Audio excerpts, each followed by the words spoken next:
you got to ask yourself, and this is called inevitability thinking, it's how can I put myself in a situation where there isn't a choice? So coaching is one, doesn't have to be coaching. You could text friends, you could text your family, like just find a way to be held accountable. This is how you use a seminar high to your advantage. You realize certain things, but then don't kid yourself, like, guess what? If you don't make any drastic changes, you're gonna go back and yes, you'll fall back in the same pattern. All of you will, and this will just seem like a fun, distant dream.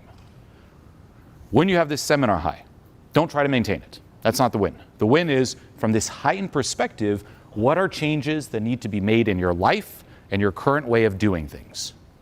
And what are some boundaries I can put in place so that when you come down from this high, success is the only route. Failure is not an option.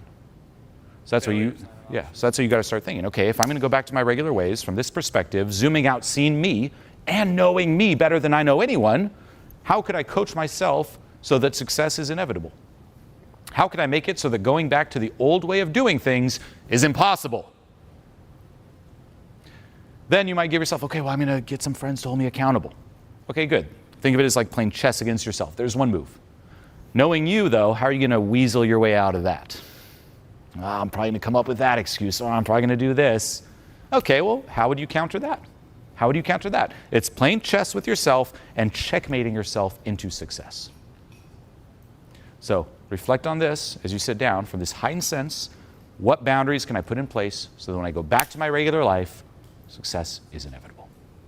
And taking this reference here, although this doesn't get to the cause, it gives a lot of awareness, things that you can now process and let go of. And look, massive win right here. So take it in. Give him a hand. Come on. Bring it in, man. Hug. Come on. Yes.